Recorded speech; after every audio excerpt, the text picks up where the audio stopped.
Good afternoon, everyone. Thank you so much for joining this webinar. We're going to give it a few minutes to let additional participants join, and then we'll get started. Appreciate it.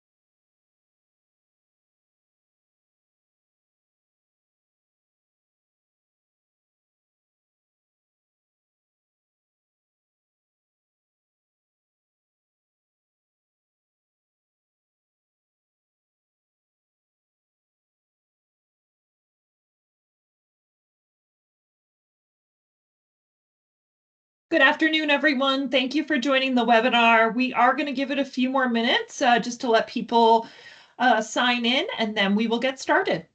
Appreciate it.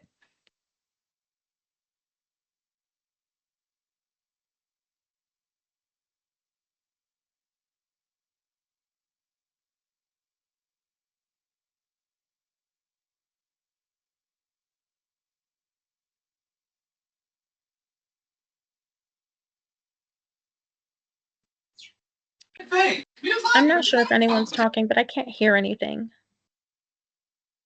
Hi, everyone.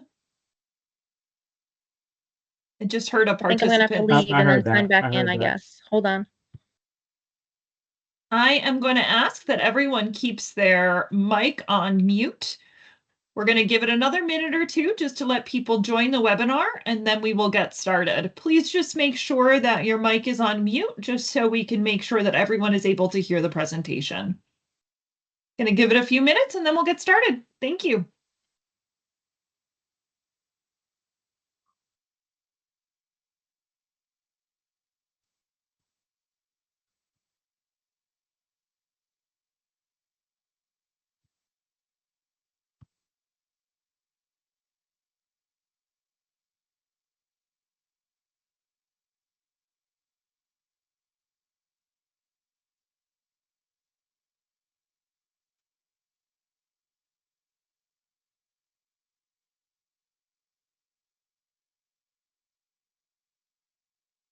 Right, we're at 62 attendees. We do know that the list of folks that registered was a little bit higher, so we're going to give it another minute or so, and then we are going to get started. Please, just a reminder to keep your mic on mute, just so everyone can hear the presentation. Is anyone else having audio issues? It looks like we've got one participant that cannot hear.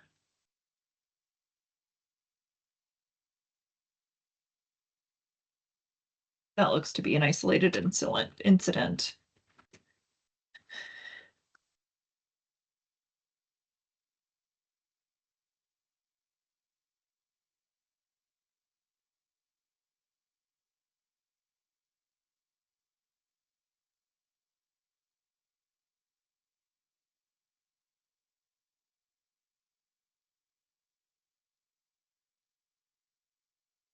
Right, so we're about at 70 attendees. I think we should probably get started because we've got a filled presentation for today.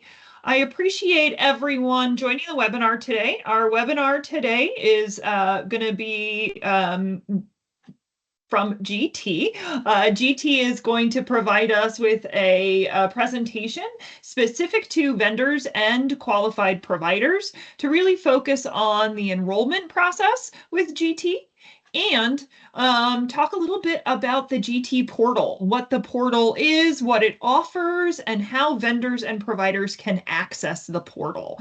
Rob Lewis, who is the National Director of Business Development at GT, is going to be hosting the presentation today. We asked that you please stay on mute, and he is going to take questions at the end of the presentation.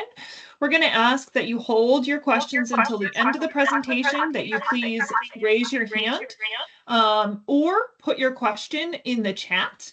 We're going to do our very best to get to as many questions as we can. If we don't get to your question, however, please make sure to put the question in the chat so we can get to you afterwards. We are excited to have this today. We are recording the presentation so we can make sure to share it with other providers. So if you have other staff that are going to be interested in this presentation, just let us know. We hopefully will be posting the presentation on our website afterwards as well. All right, everyone, just again, a reminder to please stay on mute and hold your questions until the very end. Rob, do you want to get started? Absolutely. Thank you so much, Krista, for doing that introduction. So like Krista said, I'm Rob Lewis. I'm our National Director of Business Development. I've been with GT for over 15 years now. We're honored to serve the state of Connecticut and the self-direction program there. A couple of things that I'm going to be going over today. The main things that I'm going over today are going to be the enrollment process, as well as the GT portal. So if someone could give me a thumbs up if you're able to see my screen. Right, wonderful. Great. So first, the vendor enrollment process kind of works like this. The enrollment workflow should take no longer than 2 weeks for us to be able to onboard a new vendor. And depending on the timeliness of all parties, we can do that in an expedited format as well. But we initially receive a referral with basic information about the new participant and any vendors that they may have. We then confirm that referral and we reach out to the vendor to ensure that we've got a correct email address so that we're able to send all of the required enrollment documents. Once we have that email address, we're able to electronically send the enrollment packet or the vendor packet to that email that's on file. Once the vendor is able to fully execute all of those forms, which should be pre-filled based on the information that we have on the vendor, we'll process that paperwork. And then from there, we should be providing a welcome email to all vendors, which include a payroll schedule, which I'll quickly go over here today, the vendor portal guide and vendor invoice submission guide. I will go over submission guidelines here today as well to ensure timely and accurate payment for the services that you provide. So with that said, the enrollment documents that we go over, there's 4 enrollment documents that will be in the vendor packet that gets sent to you. The first one is demographic form, which provides us all the information on the vendor. It also provides a description of the services that are going to be provided and the best contact information for the vendor. The second form that we go over is the provider agreement. This just outlines all of the rules that are set up for vendors, and it's a Medicaid provider agreement. So just make sure that you're accepting the payment and you're not charging the participant individually or additionally for the services provided. We then get the W-9 information for individuals. So you'll fill that out so we know the appropriate amount to withhold and how to report that information to the federal and state government.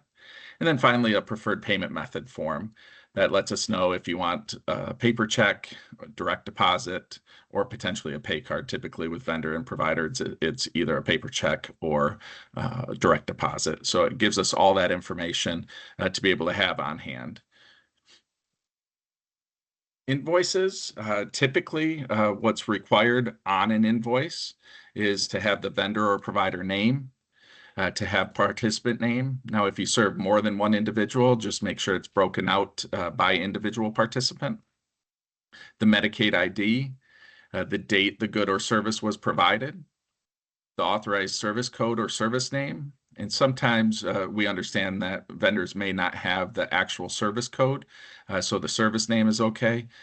When I show you the remittance report here in the portal, that does have the service code listed there for you to be able to access if you needed that in the future.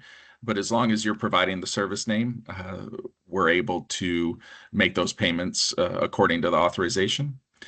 Then have time in and time out for the services provided, the total amount of units, the unit rate that is being charged, And then you can submit all of those invoices to invoice@gtsd.org. Having all of this information really provides us to be able to make those payments as quickly as we can and follow the payroll schedule according to those dates. So this is probably the first time that you're hearing a little bit about EVV when it comes to vendors and or providers, but DDS will soon be announcing a transition date for qualified provider payments on EVV visit data. So that gets routed through SANdata. Or if you have an alternative EVV solution as a vendor, you can utilize that and upload that information through SANdata. Once that transition occurs, GT will no longer require the additional manual payment process for EVV mandated services. It'll all go through SANdata. That information will be passed on to GT, and then GT will be able to issue payment based off of the data and units that SANdata is providing to GT. I know Kristen and Dan are going to be here to answer additional questions at the end if there are questions on this, but more information will be coming to all providers to make sure that you're up to date. Also, if you have questions about what are the EVV mandated services, you can go to this link here. All this information, again, will be provided to you, so you'll be able to access that. If you have questions, a DDS email address is listed right here. And then if you're providing services that are not mandated by EVV, you'll continue to follow the payment process that's set up with GT and continue to submit those invoices directly to GT. We'll review, issue payment, and provide any customer service ongoing. So here's our current payroll schedule for Connecticut and for vendors and providers. We understand this is what we're working towards. We understand that there is some backlog in invoices and payments for those invoices. But ideally, if you're able to submit an invoice by Monday at 5 p.m., you should be able to expect payment for that invoice by the following Friday. So as we continue to work with that, and especially if you're meeting all of those invoice submission guidelines with all of those fields that I just went over, that makes it significantly easier for us to process those invoices and issue payment. So please feel free to follow this if there are questions or if there's outstanding invoices that are still yet to be paid. I'm going to have my email address and our customer service email address at the end.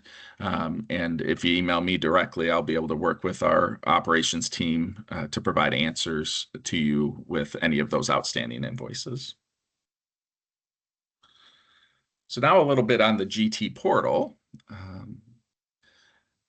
All of you should have, during the enrollment process, when you enrolled as a vendor, should have received information about our portal. If you did not, no worries, we can provide additional information. But step one is just go to your URL, type in portal.gtindependence.com. We recommend using either Chrome, Safari, or Firefox are the top three. When you get there, you're going to select Create Account because it's going to go to the login screen and you'll have to select a new user and create account. From there, you'll add all of your account details or vendor information. If you don't have your account ID or what we call a token from the enrollment, you can always call us at our 877 number here or email us at customerservice@gtsd.org, and we can provide that to you. Again, feel free to also reach directly out to me, and I'm happy to provide that information if you don't currently have it. And then finally, we'll create an account, and this will send you a confirmation email before you're able to continue. So please make sure whatever email address you have attached to the portal account, make sure to use that, and then double check that email was sent and click the link to confirm the email address. From there, this is what the dashboard looks like when you get into your portal account. First, you're going to see some notifications on there. If there's any unread notifications, it'll put up there. So if DDS ever wanted to provide a notification to all vendors, we could throw that in our portal so that all vendors have that information upon login. You can also pin your favorite reports. The two main reports are going to be your pay stubs and your vendor remittance report. But you're able to pin those reports so it comes up on your dashboard as opposed to having to go into the report section. I'll go into a little bit more on the resources, but it has a couple of resources on how to access the dashboard and how to submit a customer service support request. If you want to look at past notifications on the left-hand side there, you can see notifications there. And then also if you want to submit a support request, you can do it through the portal as well. In addition, in the My Account tab, if you want to change any of your demographic information, or if you want to change the email that's set up to the portal or your password, you can do that there as well. So the two main vendor reports, again, is that a vendor pay stub. That's going to provide you all of the payments that individuals have or that you've received from GT. And then the vendor remittance report provides details for the processed invoices, includes details down to the participant level, service dates, and billable service codes. Here's kind of an example of the vendor remittance report. So it includes, so for those vendors that might submit an invoice that has, more than one individual, you typically submit the invoice and you're expecting payment in full for that invoice. When you look at this remittance detail, it breaks it down by each participant and the total. So you can see up here, you've got the grand total, $13,496.33. The first participant had a total of $1,226, and it outlined those payments by service date here. Your second participant had a total of $1,086, or a total of 2 hours, and outlined their payments for $989.97 on November 10th. And then you also have your other two participants, $664 and $3,602.14. This specific remittance had more than just these four participants, but this first page kind of gives you an idea of what that looks like. So it'll always give you the participant name, the check date, the amount of hours, as well as the rate for those hours, and then the service date that individuals that you submitted on your invoice. So this way you should be able to reconcile and be able to ensure that all payments for all invoices were processed accordingly. And then we've got the billing code listed here. So if you're ever looking for that and want to add the billing code on your invoice, you can do that. We are looking to add the service name to this report as well, because typically that's the information that you guys have as vendors.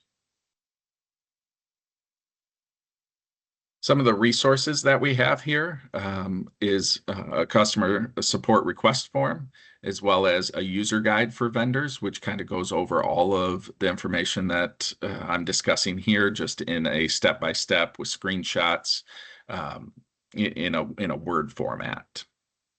So please feel free to use any of that information.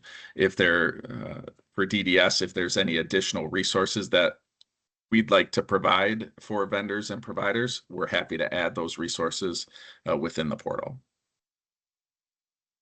All right, so that went a lot quicker than in my head how I thought it was going to go.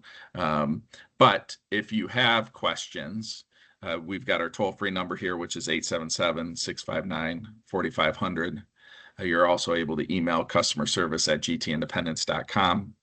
And if you want to send an email directly to me, my email address is rlewis@gtindependence.com. So that's RLEWIS@gtindependence.com. So with that said, I do want to pass it over to either Dan or Kristen for any additional information that you want to provide about the EVV, the change in EVV for vendors.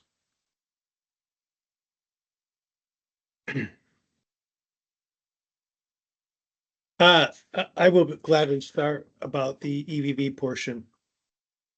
If you are a behaviorist or a healthcare coordinator, those services are not EVV mandated. So if you're one of those services saying, what are you guys talking about for EVV services? Keep in mind that those are not EVV mandated services. Group day supports are also not EVV mandated services. So all those supports will continue to follow the paper invoicing or electronic invoicing process to GT.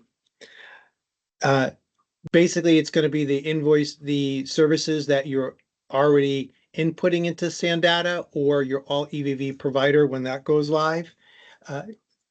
We will be sending the data we collect from Sandata to GT, and they will pay directly off of the invoice, the data from EVV we send to them, and then we'll replace paper invoices just for those EVV mandated services.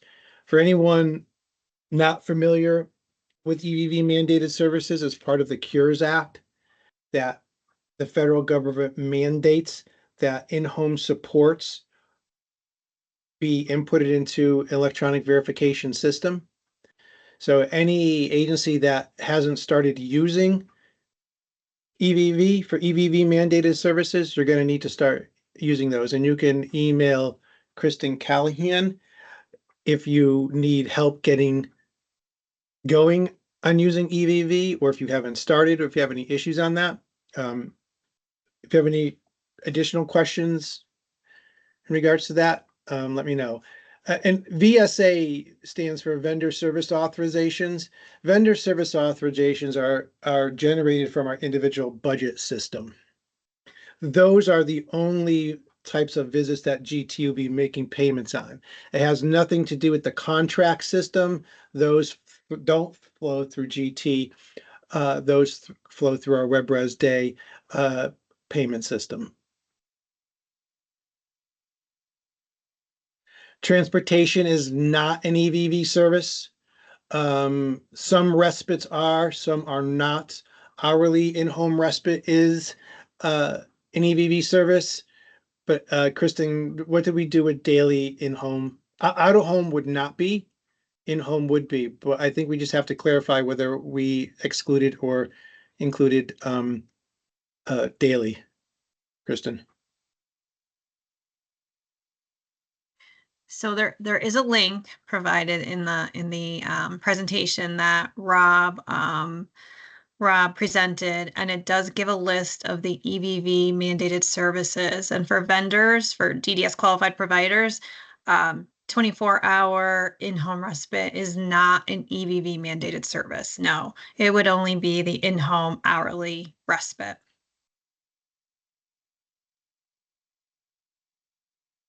Support broker would also not be a mandated EVV services. EVV services pertain to direct care support services provided by a vendor or even a private hire by that matter. Dan, thank you so much for this. I do just want to let all of the providers and vendors on the call today know that the EVV team, Dan and Kristen, are still working through some details. And my understanding is that there will be very clear communication that goes out to providers once this is all finalized. Is that correct, Dan? Yes, yes. Assistive technology service is also not an EVV service. If you have open invoices from prior to the switch from Allied or Sunset to GT, you should send those to Jamie and myself. And we work with GT and the previous FIs on verifying whether those services have been paid. And GT will make that once we give them the approval to do that. So if you still have open invoices from pre-March 24, 2024, you need to send that to Jamie and myself. Dan, thank you again for that detail. I again just want to reiterate to this group, understanding there are a lot of providers on the call, and Dan, you just provided a lot of detailed information. My understanding is there will be a communication that goes out to providers that reiterates this process and these updates once it's all been confirmed. Yeah, it probably won't happen for at least another month because we're working out a lot of details. We're getting the right data to GT because we don't want to get the wrong data to GT, have double payments for something on contract and budget. So it's taking us some time to work on this, but stay tuned. It will happen. And this will free up some of your time. Unfortunately, you still, like I said, you still will have to bill an invoice for non-EVV services that need to be paid by GT that are on budget. Thanks, Dan. Appreciate it. We are starting to get a lot of questions in the chat, so I do want to pivot to start answering some questions. Just for folks on the call, I am going to read the questions in the chat, but please feel free to raise your hand if you're more comfortable asking a question in person. We can take you off mute and go from there. For now, let's start with the questions that are in the chat. The first question that we have is about getting a copy of the presentation. Yes, this presentation is being recorded. There will be a copy that goes up on the website, and we will also send the recording out via our Everbridge message. Next question is, how do we add Connecticut if we use the portal for another state? Perfect. Thank you, Krista. I'm just going to respond to the We Bill Monthly piece, comment about that. That's completely fine. If you bill monthly, absolutely feel free to continue to bill monthly. If we receive it by Monday at 5 p.m., whatever that Monday at 5 p.m. is, you should expect payment the following Friday as we work towards getting on schedule with this payroll schedule. So I just wanted to make sure you don't have to submit weekly. I know I talked about that, and the payroll schedule is weekly. If you submit your bill once a month, or whatever frequency you bill at, that's completely fine. So how do you get Connecticut added? We are able to merge portals if you have the portal access for another state that you provide services in. So I would ask that you go ahead and email me directly on that. Again, rlewis@gtindependence.com. And I'll work with our IT team to submit an IT ticket to merge those accounts so that you're able to access both states that you work in. I also want to add, Rob, I just want to make sure you're talking about the GT portal and not the SANDATA portal. If you use that for another state, that's a different issue. Very correct. Yes, we do not have anything with the SANDATA portal. So that would be just the GT portal. Thanks. Let's move to the next question.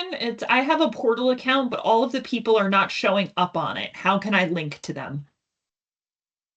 Yeah, so if you could send an email either to myself or customer service, let me know if you could tell me who all the individuals are that you're providing services to. I can make sure that those individuals are linked to you as a vendor and thus being able to be shown up in your vendor portal account.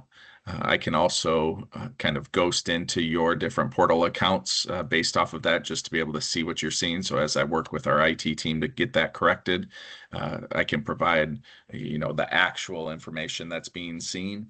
So please reach out to me and I'll make sure to have all of those individuals or participants that you serve in your portal account. Thanks, Rob.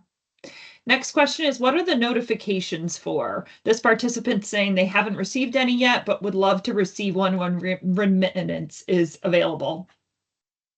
Yeah, great question. So typically the notifications are sent out as a whole from a state or from GT. So it could be, an update to the portal that we're notifying you about. It could be an update from DDS that we're notifying you about. So typically there wouldn't be a notification for when a remittance report is available. That remittance report should be available after the payment's been issued for any invoice that you submit. So once you received payment for an invoice, you should be able to go on and pull up the remittance report and be able to go in and see all of the information that I just demoed or shared on my screen. Next is an EVV question. I think we addressed that in the discussion that Dan had. Dan, I'll just ask that the EVV questions that come up in the chat, if you can reply in the chat, that'll be helpful, just so we can make sure to structure the meeting to really focus on Rob's presentation. The next question is, what is the best email address to send our paper VSA invoices? And how do encrypted emails interfere with emails being received by GT? A little twofer question there. Sure. So our headquarters, the best place to submit any of the invoices is to our headquarters office, which is located in Sturgis, Michigan, although we do have a Southington office as well as a Waterbury office. That address is 215 Broadus Street, and that's Broadus, and that's in Sturgis, Michigan. 49091 would be the best address to send any of that information to. Obviously, if you send it to one of our other addresses there, or drop off an invoice to one of the offices in Connecticut, we can always scan and upload that information into our system as well. So completely up to you on how you want to do that. And then the second question about how do encrypted emails interfere with emails being received by GT. So all of the emails that we send out that has PHI or data that needs to be protected gets sent out using a secure email. We use something called Zix as our secure email. So I'd love to hear a little bit more about the meaning behind that question, maybe to understand a little bit more, but we're able to receive any encrypted emails. We're able to upload that information. And ideally, you're able to also receive all of our encrypted emails. So if that's not the case, please let me know. Thanks, Rob. So the next two questions are EVV related. We do have our EVV team that's going to be responding in the chat. The next question is, if we have invoices still open from prior to switch, let me start that question again. If we have invoices still open from prior to the switch to GT, who do we send the invoices to? I'm assuming the budget transferred over to GT, so we would send the invoices there. And I think Dan kind of answered that question. Go ahead, Dan. And Jamie put in the chat her email address and my email address. So you would send those to us first, because we have to approve those, since it was with the former FI for GT to prove that, to send those. So send them to us first and we will send those to GT. Thank you, Dan. The next question is something actually that I can probably talk through a little bit. If we are an approved vendor for DDS, do we also need to be an approved vendor by Gainwell? So if by approved vendor for DDS, if you mean a qualified provider under DDS, then yes, you also do need to be approved via Gainwell, because that is what allows you to be a Medicaid provider. So I think that is the question. Ms. Nelson, if that doesn't answer your question, please raise your hand or put an additional question in the chat. Thank you. Krista, I'm curious Yeah. if that provider is also providing CFC or DSS supports, which... So, hi there, I'm Chinzia. We are, but it's not the vendor service authorization, the VSA, is just for assistive technology, but we do provide other DDS functions and DSS services too, but solely for VSAs, we do assistive technology right now. And in speaking with DDS, they were saying that as a qualified provider with them, we don't have to go through Gainwell, because Gainwell is Medicaid. Well, if you want to add additional DDS services, you would go through Tiffany Redding, and she onboards all providers who are going to do DDS supports. So part of that is having a Medicaid ID. So if you're going to request doing more than assistive technology supports, send that change of service that you want to put in, that you want to provide to Tiffany Redding, and she will help you on board for those services for DDS. Does that Okay, help? but other than that, it would solely be through so I wouldn't need Gainwell if it wasn't Medicaid related.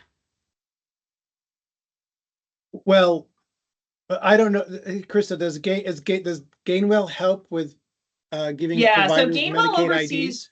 Yeah, Gainwell oversees the Medicaid enrollment. So generally, if you're providing a support and service through a Medicaid waiver, we do require that you are a Medicaid provider. I see Nick is raising his hand, is on camera, and I'm going to pivot to him. Go ahead, Yeah, Nick. so I'm going to answer the question. So if you have a Medicaid ID, a DDS Medicaid ID, which it sounds like you do from your description for your contracted services, that's the same Medicaid ID that can be used for your GTI services.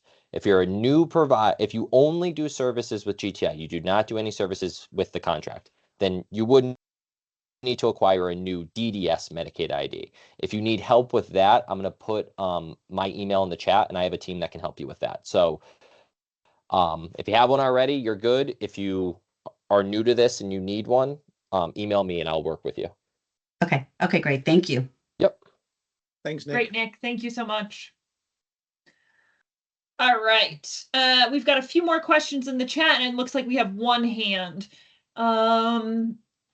Looks like actually this might be the last question. Do I need to send a disbursement reimbursement form with every invoice I send?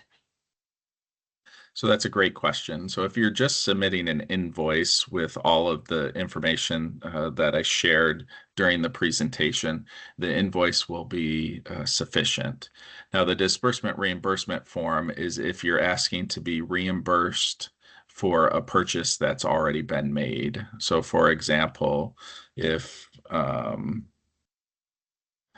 you've got a community outing and you're paying for a staff to go someplace and there's a receipt and that has to be paid out of pocket and can't be purchased directly by GT, then you would fill out a disbursement reimbursement form, provide the information of what the activity was, why there was an expense, along with the receipt, and then that would be reimbursed to whoever the provider is that's listed on that form. That's not a service that we reimburse. Just an FYI for Rob, vendors don't have that ability to bill for that. I'm thinking maybe if a vendor purchased an assistive technology item that they have an authorization for and then are reimbursing, Yep. Maybe that might be more appropriate. Correct. Yes. Anything that you pay out of pocket for that's authorized is when that disbursement of reimbursement form is needed.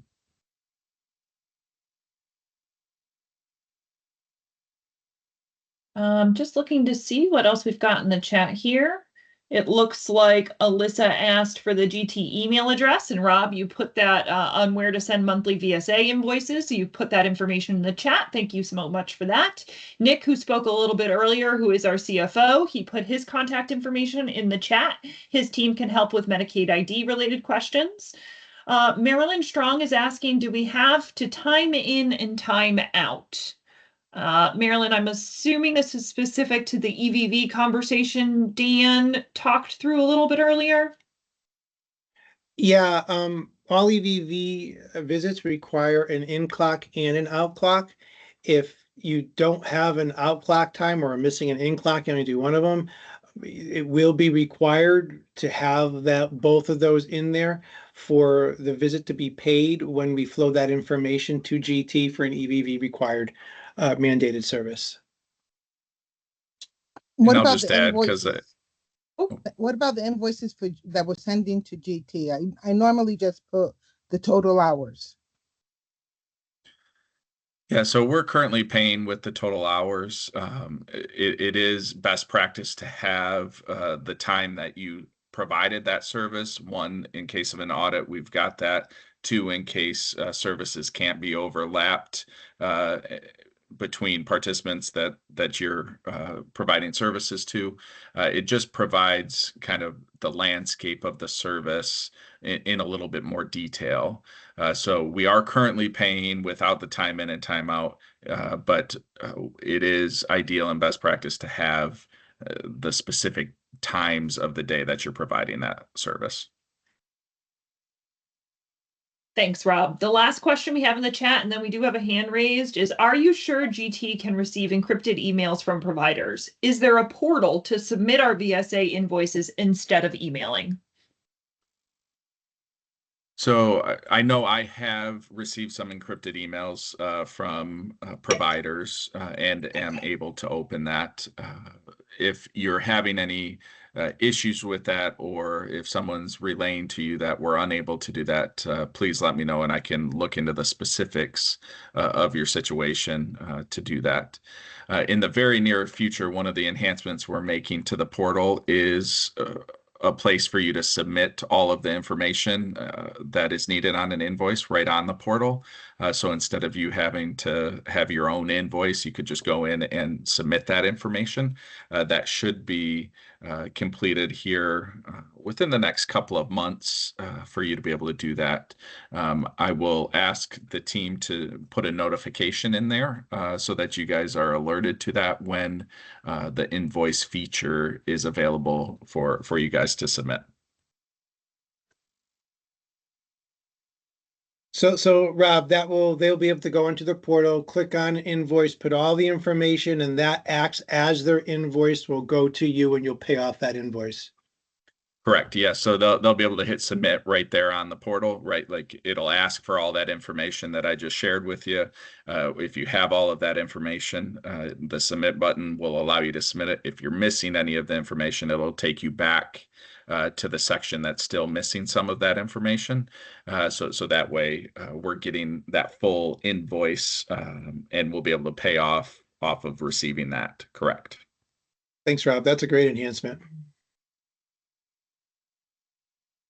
All right, I do see a hand raised, so I want to go to that, and then we'll go back to the chat. Hand raised, it looks like it's a Sonji Phillips. Hi, how are you? This is actually, I just wanted to piggyback off of a much earlier question now regarding the Gainwell. We received our approval through Gainwell. Is there anything that we need? It's okay, so I have two questions. This is the first one. Is there anything that we need to do with GT Independence to let you all know that we have the approval, or is it automatically you get the information? Dan, is the approval you receive from Gainwell your provider Medicaid ID for DDS? Yes. You will need to submit that to GT so that they can connect it for you so that they can make payments appropriately. Okay, perfect. And now my second question, thank you very much for that. And am I sending it, which email am I sending it to at GT? Sorry. You can send it directly to customer service at gtindependence.com and we'll assign that Gainwell number appropriately. Thank you. Okay, and my next question. One other portion. Hold on. You can send that Medicaid ID. Nick, does Sonia need to send that Medicaid ID to Tiffany, our provider onboarding specialist, or does she get notification automatically? Rob's instructions are the instructions I'm going to go with. We don't actually track them in the front end. I think what you guys are talking about is setting up the ID so that Gainwell, when they go and claim, eventually they're using, I'm sorry, when GT goes and claims, they're using the right ID. We'll see them on the back end and Tiffany won't need to see those. So as long as you follow Rob's instructions, you'll be fine. Okay. Thanks, Nick. Thank you so much. And my last question is just, we have been a provider agency for IHS, for a little while now, but we're just going to begin providing those services. Is there anything specific, or what can I do to make sure that we are prepared for billing? Because now I'm hearing that we'll be billing through EVV and not through submitting invoices. So what would we as an agency need to do to make sure that we can receive payment, as we submit these billing invoices? So initially, when you get your first VSA for IHS services, you will continue to invoice GT directly. You will need to use the Sandata or an all EVV provider. You'll probably want to go with Sandata. You will need to input those visits in Sandata. And when we are finished with our project and we start the system of paying directly off of EVV data, we will inform you. But right now, you're still going to invoice GT for those IHS supports. If you need help with EVV and getting set up, you can contact Kristen Callahan. She'll put her email address in this chat so that you can contact her if you need any help getting set up with the Sandata EVV system. Thank you so much. You're welcome. All right, we've got a few more questions in the chat, and I do see that we have another option for Q&A, and there's a few questions in there as well. So next question, Rob, is a question around actually the email addresses. So it seems like most vendors are using invoice@gtindependence.com, but then they also see that there's another email address, which is invoice@gtsd.org. Is there a preference, one or the other? Did they all go to the same place?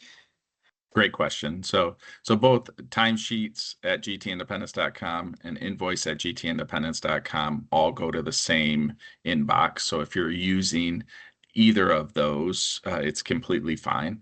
And then we did just recently switch our to the gtsd.org inbox. So all four of those, either timesheets at gtsd.org, invoice at gtsd.org, all four of those go to the same place. And it's really your preference on that. We found that many people misspelled independence. So if we shortened it to gtsd.org, it would just be easier for all parties involved. Thanks, Rob. Next question is, when sending an invoice, what information must be included? Perfect. I did respond in the chat too, so that you guys have it in there. I just took the bullets from the presentation and threw it in there. So vendor name, participant name, Medicaid ID, the date of the good or service, the authorized service code or service name, time in and time out, total units, unit rate, and then you can email invoices to, I put invoice at gtsd.org, but really any one of the four we just talked about. Fantastic. Next question, I think, is for a DDS question. Do we have an updated VSA invoice template that includes time in and time out? I don't fully understand the question. Alyssa, if you are still on the call and can just come off mute and explain your question a little bit, that'll be great. Yeah, so we've been using the same invoice form, the vendor billing invoice form that actually still says DMR at the top, all through Allied and Sunset. And we just continued to use it for GTI, but we didn't know if there was a new form that ever became available. Yeah, Rob had just mentioned they're creating the template for the portal for you to be able to go on and do that. Rob, are you able to take that template and send it to vendors so they can use instead of accessing the portal? That would be nice too. The invoice template, you're saying? Yeah. Yeah, I think we could provide that. We could probably add that to the welcome email along with kind of the payroll schedule and the submission guidelines and the vendor portal resource guide, just to say, if you don't have an invoice template, here's one for you to be able to use. Yeah, and as Mary just said, make sure that template says DDS so they know it's DDS supports, and thank you.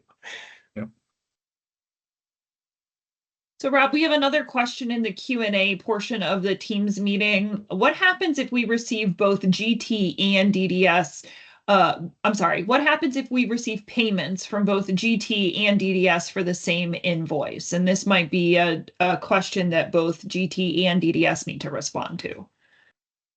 Okay, so you're saying that that a particular service for an individual was submitted to GT and was submitted to our WebRes Day for billing through contract. We are working through a system right now of looking what we call dual authorizations. And hopefully the data we send to GT will not include any contract service authorization. If by chance something sneaks through, you would let us know. We will research which one should be the correct payer, and if one needs to be recouped, it will be recouped. Does that answer your question? But hopefully that won't happen if our data flows nice and all of our checks and balances work on our end. So that's why it's taking a little bit more time than expected for this system of paying through EV data to come through, to be implemented. I'm sorry. Does that answer your question? This question was from a Paul in the Q&A. Not sure if Paul is still on the call. Let's see. Yep. All right. Well, let me just check. And who is the contact we should reach? Paul just added another question. Specific to that scenario, Dan.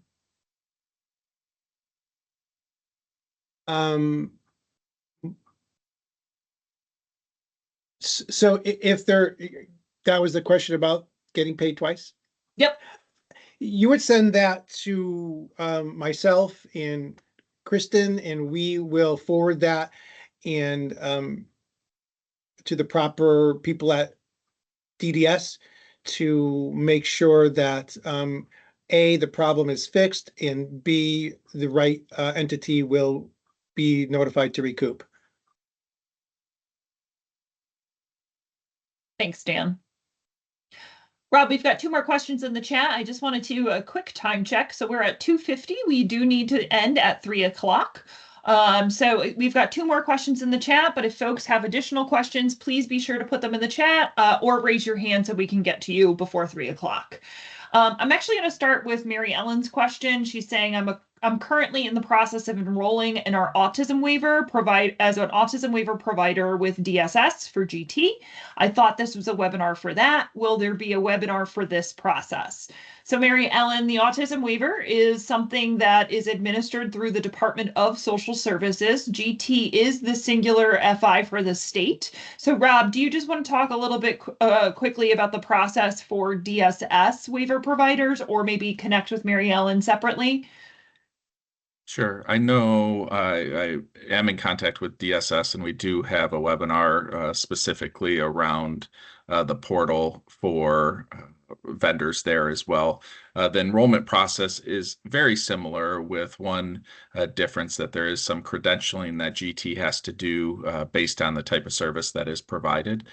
So I can Mary Ellen, if you want to put your email in the chat, I can send you over the credentialing information that I have that might assist you in that, and then be able to communicate with any additional questions that you may have to assist with that onboarding.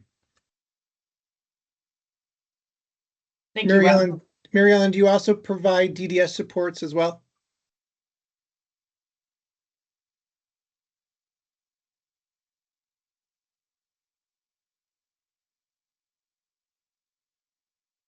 Yes, we do. She just responded, Dan, in the chat. Okay, thank you. Mm-hmm. All right, we've got one more question. If there is missing info on an invoice VSA needed, how will this be communicated to the provider? That's a good question. If we get an invoice that's missing any of that information, there should be an outreach from our customer service team trying to gather that additional information, and then processing that payment accordingly once we have all required information. So you should have an outreach from a representative at GT and getting that additional information. More often than not, that will probably require either a resubmission of the invoice to have all the information on there, or depending on what it is, we may be able to notate that in our system and put that on the electronic document that we have on your invoice and be able to process based off of that. Thanks, Rob. Another question. Who do we contact regarding past due invoices? We have ones from June and July that have not been paid. Yeah, so if you have any outstanding invoices that have not been paid, please send an email directly to me. I'll work with our director of operations there.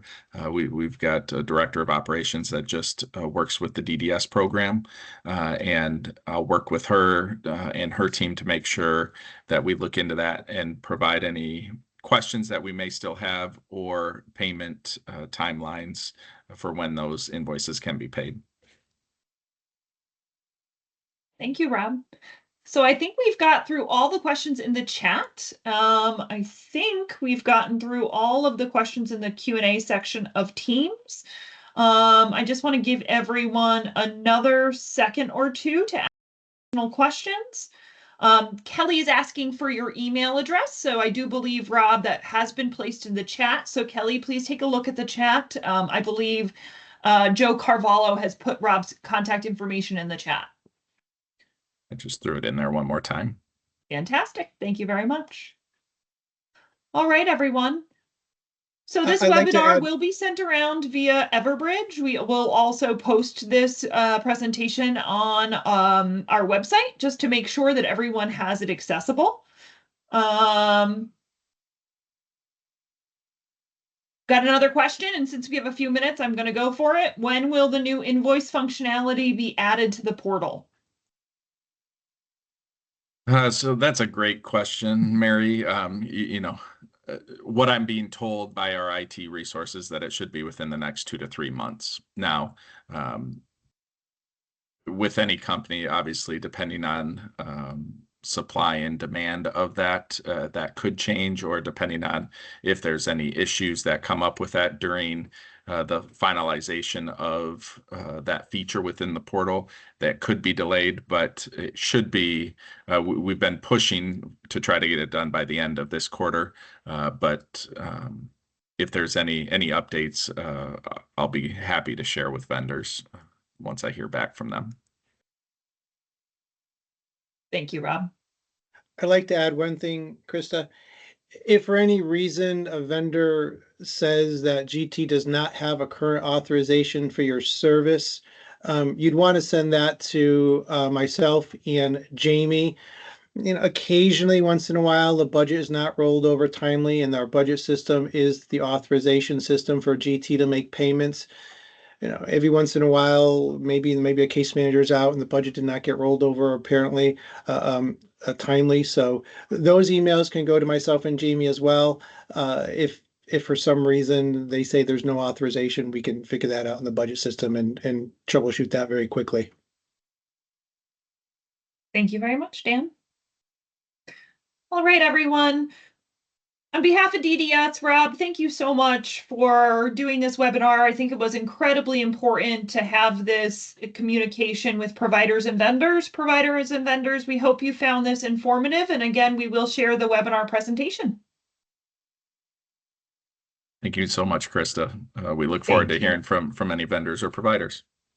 Fantastic. Thank you. Thanks, everyone. Have a wonderful day. Yes, well, Thank thank you. Thank you. Thanks, Rob. Nice job.